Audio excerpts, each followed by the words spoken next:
Hello everybody and welcome back. It is time for the February TBR. I am flabbergasted that we are already into the second month of the year and I'm excited. January went relatively well, probably not as well as I would have hoped as far as my TBR goes because I had a special project in the month of January that I don't know you guys have seen yet, so I am not going to mention it, but we will really quickly go over how I did as far as TBR Bluff went in the month of January, as well as go over the mandatory reads, and we need to pick a new Patreon pick from the Witch's Brew mug. So, as far as how I did last month, I did manage to read An Echo of Things to Come. This was the second book in the Lycanius trilogy for the Backlist Bookclub. I enjoyed it, I guess, a little bit better than the first one. Not my absolute favorite, but there is a live show on my channel if you guys want to check out all of our thoughts on this one. Pretty sure I had The Expanse on my TBR. That one is not going to get read, so I do need to add an extra roll to this month. Was also going to read The Tethered Mage and did not get to that one either. I am only going to add one roll because especially February is a short month, but I did not get to The Tethered Mage, so we need to roll that one over or into this month. Also need to roll over Grey Bastards into this month. I did get Shade of Madness by Chiago Abdallah done and absolutely loved it. It was my first 5-star of the year, and I think I had put on there that I was going to read The Drift for a seasonal pick, and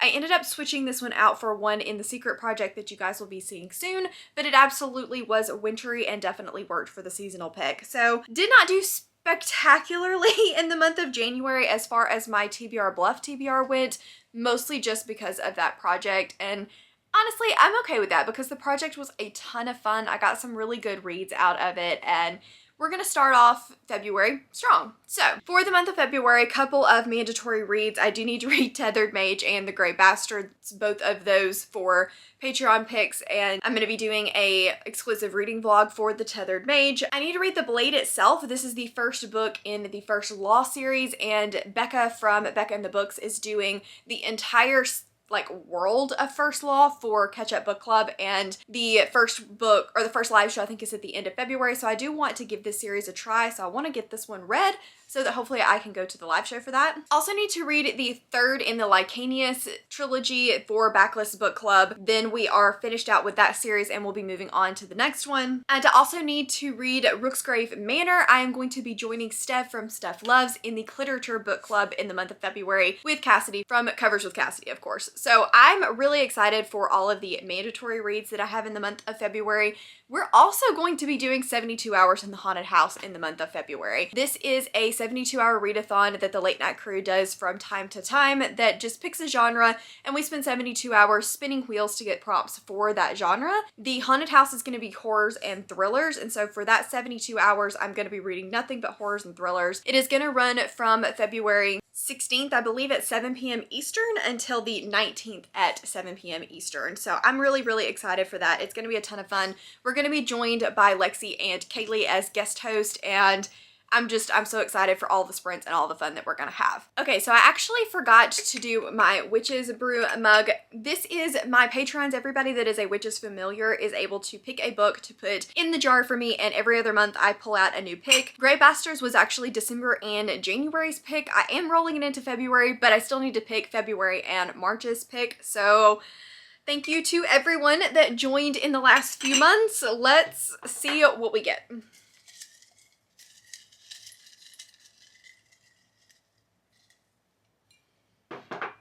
Okay, I'm a little scared. Ooh, Still Beading from April. Thank you, April. So Still Beading is a dark romance. Kind of wish that I had picked this in May, not gonna lie. If you know, you know. But I'm excited for it. I did start reading this one last May and decided that it just really wasn't working for me and put it down, but I'm excited to give it another try, see what I think, but I'm excited to give it another try. Okay guys, so I think that wraps up kind of all of the housekeeping stuff. Let's jump into TBR Bluff. Okay, TBR Bluff, roll number 1. Well, that's a good run, but I do have to roll again, so I think I'm just gonna re-roll all of those since we have one of everything. Okay, now we have 2 4s, a 3, a 5, and a 1, so I am gonna keep the 2 4s and roll one more time.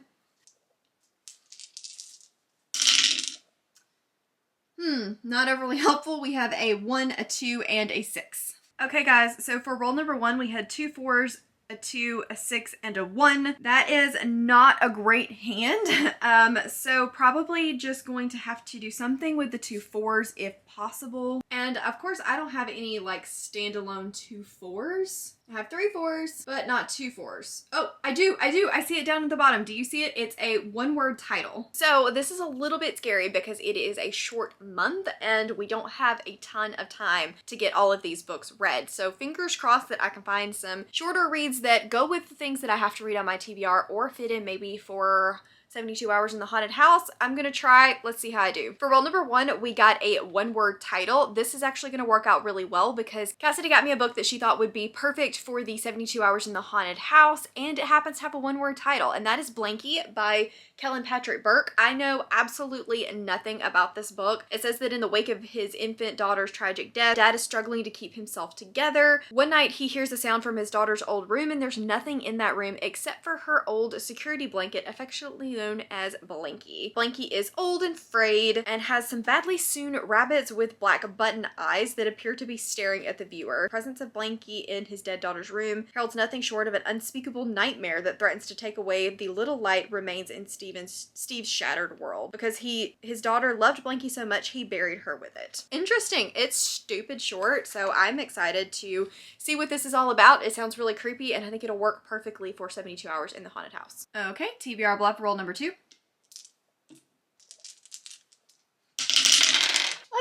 Let's try that again, shall we?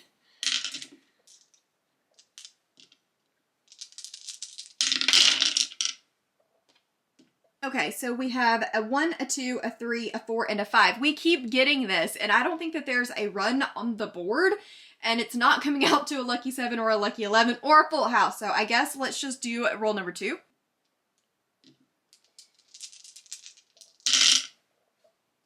Okay, a little bit better. We have 3 1s, a 6, and a 2, so we're going to keep the 3 1s.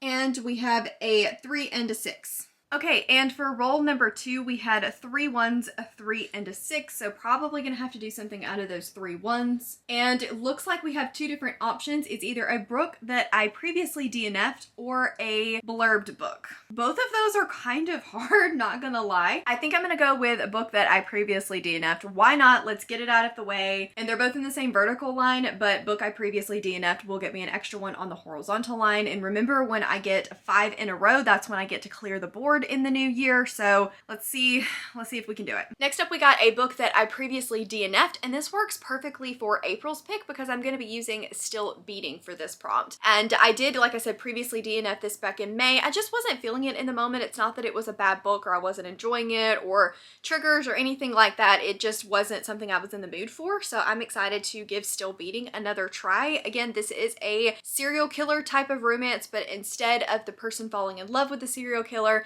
it is 2 people that are kidnapped and have to go through this shared trauma together. I know that this has gotten some really good reviews. Riley Marie really loved it, and I'm excited to see what all the fuss is about. All right, TBR Bluff, roll number 3. All right, that'll work. We have 2 5s, a 1, a 6, and a 3, so I'm going to keep the 2 5s.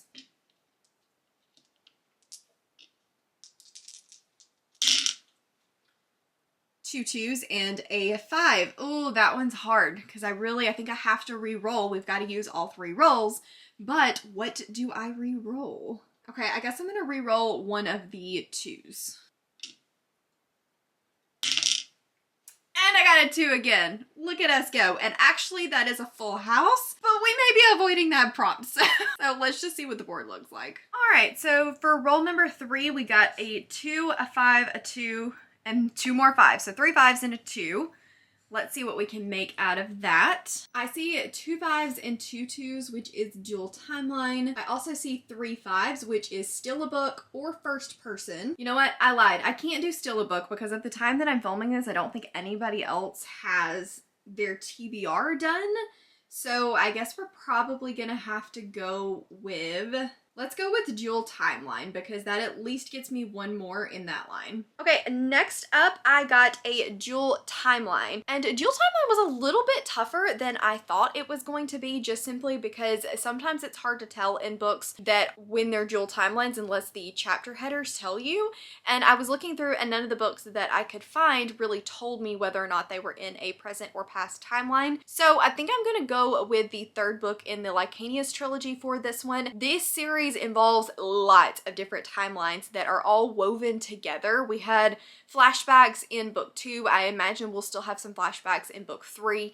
We are flipping back into the past and then moving into the future. Time just plays a really big role in this book, so I think I can make it count, even though it's not exactly what I intended when I wrote down the prompt on the board. I think we can make it work. So I'm going to be using this one for this prompt. It is the final book for the Backlist Bookclub. And the basic premise of this, we have a Davian who is struggling with his magic because he's been told that he is one of the gifted people that have different powers, but they're only able to use it for good and healing.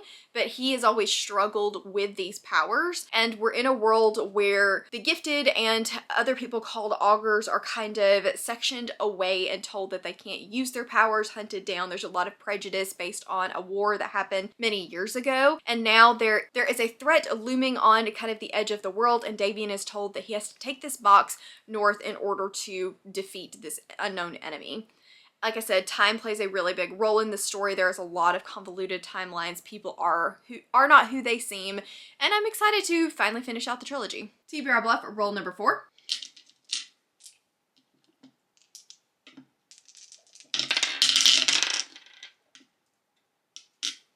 I swear I didn't cheat. That's what we ended up with. So we've got a 3, a 5, a 5, a 4, and a 6.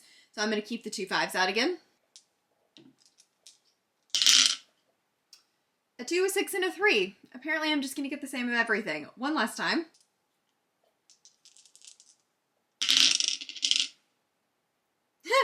Okay, I'll take it. So we have 3 5s, a 2, and a 6. For roll number 4, we got 3 5s, a 2, and a 6, so we do have to do something with those 3 5s, so we're either going to do steal a book or first person. I'm going to go with first person. Okay guys, prompt is a book written in first person, and for this one I'm going to be doing The Lady of Rooksgrave Manor. This is also a read-along. Steph from Steph Loves hosts the Cliterature Bookclub, and so me and Cassidy are going to be joining her in the month of February and reading Lady of Rooksgrave Manor. This is a monster smut, I believe. It is a reverse harem. I've heard people talk about it and say that it's a lot of fun. It's not my usual read, but I'm like, hey, why not? I love Steph. We're gonna have a great time. Definitely gonna have a time with that one, and it'll be a quick read, I think, either way. Okay, so this is number 5. It would have been our last roll, but we do have to add a roll because I did not in any way, shape, or form finish TBR Bluff from January, so we'll do 5 and then 6. So TBR Bluff roll number 5. Wow, the 5s just really, really like me today, and unfortunately, there's only so many 5s on the board. That's a full house again, but again, we do have to roll 3 times, so I think I may just re-roll the whole hand. Why not? Okay, so that time we got 2 6s, a 5, a 2, and a 4, so I'm going to keep the 2 6s and one last time.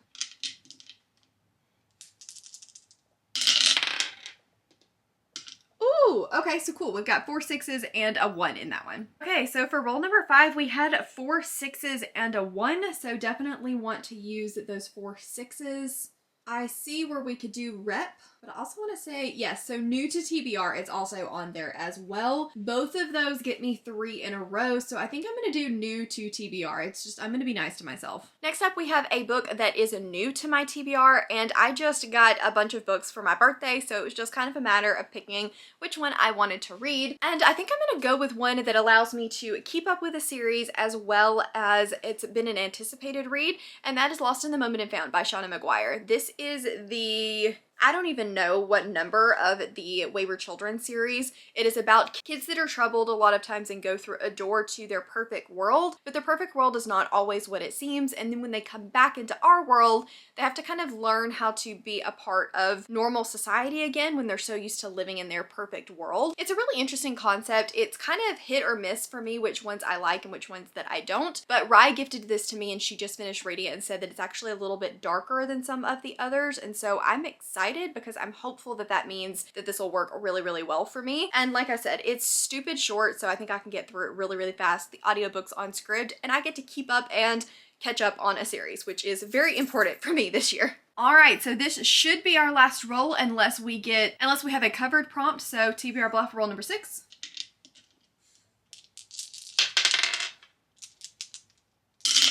A 4, a 6, a 2, a 3, and a 2. So I'm gonna keep the 2 2s. Another 4, a 1, and a 5. Let's just try rolling those one more time. 2 3s and a 1. Okay, I'll take that.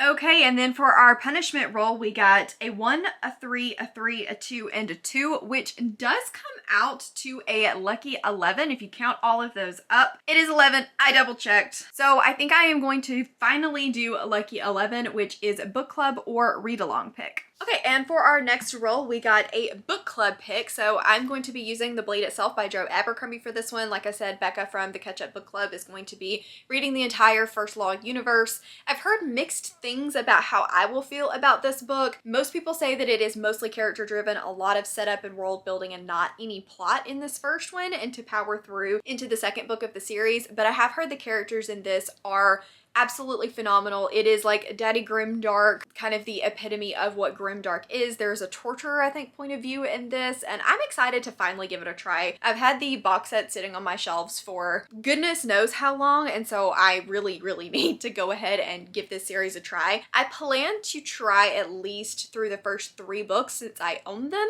and then whether or not I continue in the universe will just kind of depend on how I feel about this first trilogy. Okay, everybody, so those are all of the books that I plan to read in the month of February. It is a really short month. I did not mention that I also need to get some of the Spiffbo reads done in the month of February. I'm not sure exactly which ones I'm going to do. I'm thinking Tethered Spirits by T.A. Hernandez, maybe Umbral Storm, and possibly even Miss Percy's Guide to the Carrying of Dragons, or however you say that. I need to get 2 or 3 of them done in the month of February. So that adds to the stack a little bit, but I'm excited. It's gonna be a good month. I need to get some reads done. It's a little less stressful than this month because I don't have that big project looming over my head. And yeah, let me know down in the comments what you're gonna be reading in the month of February, if you've got a lot of things on your plate, or if you're gonna be joining me in any of these read-alongs and book clubs that I have for the month of February. I got really, really lucky with this TBR that most of them were able to make it onto the official TBR, so that hopefully I won't have as big of a punishment rolling into March. So wish me luck, fingers crossed. As always, links to my Patreon, Instagram, Twitter, and Goodreads are all in the description box down below. If you liked this video, please don't forget to give it a big thumbs up and subscribe if you wanna, and I will see you guys in the next one. Bye!